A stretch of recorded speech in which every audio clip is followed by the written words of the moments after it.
नमस्कार साथियों। आज का हमारा टॉपिक बेसिकली न्यू टेक्नोलॉजी पे है। अभी ऑटोमोबाइल्स व्हीकल्स हैं जो कौन सी लेटेस्ट टेक्नोलॉजी पे काम कर रहे हैं, आज थोड़ा सा उसको रिव्यू करेंगे हम। तो आइए एक बार शुरू करते हैं। देखिए,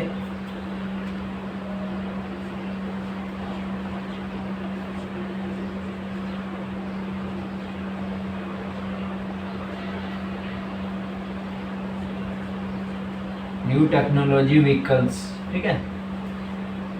सब आपको जैसे पता है कि ऑटोमोबाइल्स का जो जनक ही बोल सकते हैं, सबसे जो एफिशिएंट, अगर आप ऑटोमोबाइल इंडस्ट्री में किसी कंपनी को मानते हो तो वो जापान की है, टोयोटा,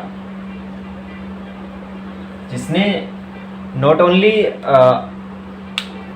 टीपीएम जैसे प्रोजेक्ट्स को असेंबली में, या किस तरह से व्हीकल डिज़ाइन होना है, व्हीकल के अंदर क्या क्या असेंबली में क्या क्या इम्प्रूवमेंट करनी है जिससे मैन्युफैक्चरिंग और आसान हो सके, लो कॉस्ट में व्हीकल तैयार हो सके, उन सब का जनक टोयोटा को ही बोला जाता है, ठीक है। तो जाहिर सी बात है, जैसे कार्बन एमिशन ज़्यादा हो रहा है आज की डेट में व्हीकल्स में, तो नॉर्मली इसमें क्या होता है, बहुत सारे प्लेयर्स हैं जो अपना अलग अलग ईवी सेगमेंट में हाथ डाल रहे हैं। अभी ये सेक्टर टोटली अनऑर्गेनाइज्ड हो गया। पहले क्या था, पेट्रोल डीजल सीएनजी इंजन्स थे, तो उसमें जो ऑर्गेनाइज्ड प्लेयर हैं, फॉर एग्जांपल टाटा महिंद्रा हो गए, वोल्वो हो गई, मर्सिडीज बेंज, ऑडी हो गया, ये जो प्लेयर्स हैं ये ऑटोमेटिकली इस टेक्नोलॉजी में आगे रहते थे, इनोवेशन करके उन इंजन्स को आगे से आगे और इम्प्रूवमेंट करके अपडेट करके देते थे। बट ये जो ईवी सेगमेंट है, ईवी में क्या है ना, अनऑर्गेनाइज्ड प्लेयर बहुत सारे आ गए। आप टू व्हीलर सेगमेंट में ही देखोगे, ओकिनावा हो गया, और आपका एक ओला ने स्कूटर निकालने शुरू कर दिए। ये जो प्लेयर थे जो एग्जिस्ट नहीं करते थे इससे पहले, ये न्यू प्लेयर भी आने शुरू हो गए धीरे धीरे। बट फोर व्हीलर सेगमेंट में क्या है, अब ईवी में क्या है, टेस्ला ने जैसे इंजन ईवी का एक ऐसा मॉडल तैयार कर दिया जो सिंगल चार्ज में 500 किलोमीटर तक की एवरेज दे रहा है। उसने एक अपनी वहाँ पे पोजीशन हासिल कर ली थी अपनी टेस्ला ने ईवी में, कि हमारा व्हीकल है। और उसने हाँ एक और टेक्नोलॉजी दे दी थी जिसमें ड्राइवरलेस व्हीकल, अगर ड्राइवर है नहीं है वो ऑटो मोड में डाल देगा, गाड़ी खुद अपने कोलिजन से डिटेक्ट कर लेगी, आसपास व्हीकल है तो उसकी स्पीड को कम कर देगी। बट ये भी जो कहने को तो ग्रीन एनर्जी है, बट एक इलेक्ट्रिक व्हीकल, ईवी व्हीकल बनने से पहले ही कुछ जो कार्बन एमिशन है उससे पहले ही इतना हो जाता है कि उससे हम ये नहीं बोल सकते कि ईवी है वो टोटली जीरो कार्बन पे चल रही है। ग्रीन हाउस इम्पैक्ट होते हैं उससे। इलेक्ट्रिकल को एनर्जी को बनने के लिए भी कहीं ना कहीं पीछे बैकएंड पे कहीं ना कहीं कार्बन एमिशन हो रहा है। इस प्रॉब्लम को देखते हुए टोयोटा ने एक नई टेक्नोलॉजी को ईजाद किया। टेक्नोलॉजी तो खैर ओल्डेस्ट थी, बट इसने इसको सस्टेन कर दिया। वो कौन सा, हाइड्रोजन इंजन पे काम करके, हाइड्रोजन फ्यूल सेल सिस्टम,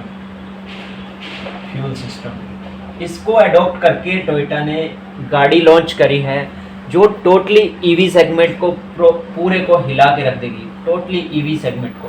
इससे 2x ज़्यादा, दुगना अच्छी एफिशिएंट गाड़ी बना दी है उसने। इससे क्या होगा, इंजन सेम है बट जो हमारा फ्यूल था, डीजल, पेट्रोल, सीएनजी, इसको उसने रिप्लेस करके हाइड्रोजन से व्हीकल को इंजन को रन करना शुरू कर दिया। इससे क्या होता है, जो इसके एग्जॉस्ट में वेपर्स भी निकलेंगे तो वो भी बेसिकली वाटर ड्रॉप्स, जो वो इन्वायरमेंट को क्या दे रहा है, वेपर्स दे रहा है, वाटर ड्रॉप्स दे रहा है, ठीक है। तो इस फ्यूल सेल सिस्टम पे टोयोटा ने अपनी नई गाड़ी लॉन्च की है। उसका अभी पहले तो अंडर टेस्टिंग थी बट अभी वो पास हो गई। इसके लिए ऐसे नहीं बोल सकते कि टोयोटा टोटली अपने उस पर लग रहा है या मजबूरी, उसकी एक्चुअली ये मजबूरी बन चुकी थी इसको बनाना। क्यों? क्योंकि टोयोटा ने क्या किया था, टोयोटा की कुछ गाड़ियों में जो मफलर है, साइलेंसर है, वो अभी भी ओल्ड टेक्नोलॉजी था जिसमें यूएस गवर्नमेंट ने टोयोटा की जो मिड सेगमेंट की गाड़ियाँ थी सारी यूएसए में बंद कर दी। रीज़न कि वो अपने इस एग्जॉस्ट सिस्टम में कुछ चेंजेस नहीं कर रहे थे, जिससे कार्बन एमिशन बहुत ज़्यादा हो रहा था। कहने के बावजूद भी कुछ चेंजेस नहीं हुए, इसलिए उन्होंने यूएस गवर्नमेंट ने अपने कोर्ट में टोयोटा के खिलाफ केस दर्ज कर दिया, जिसके लिए इसको कुछ पेनल्टी डाल दी, फाइन डाल दिया। अब गाड़ियों का प्रोडक्शन बंद कर दिया, वहाँ पे गाड़ियाँ बिकनी बंद हो गई, उसके अलावा फाइन देना पड़ गया।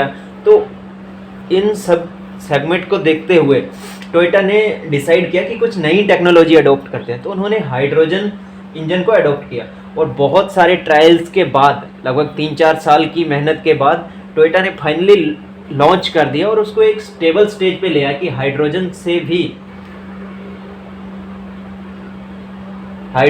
भी इंजन स्टार्ट हो सकता है। और ये एफिशिएंट भी काफ़ी है। अब इसकी एफिशिएंसी की बात करें तो 5 मिनट में ये हाइड्रोजन की फिलिंग हो रही है और इसकी एफिशिएंसी कितनी है, 650 किलोमीटर की एवरेज दे रहा है। अब इसने टेस्ला की 500 किलोमीटर चलने वाली गाड़ी थी सिंगल चार्ज पे, उसकी जगह ये पोजीशन ले ली है इसने टोयोटा की जो नई गाड़ी लॉन्च हुई है।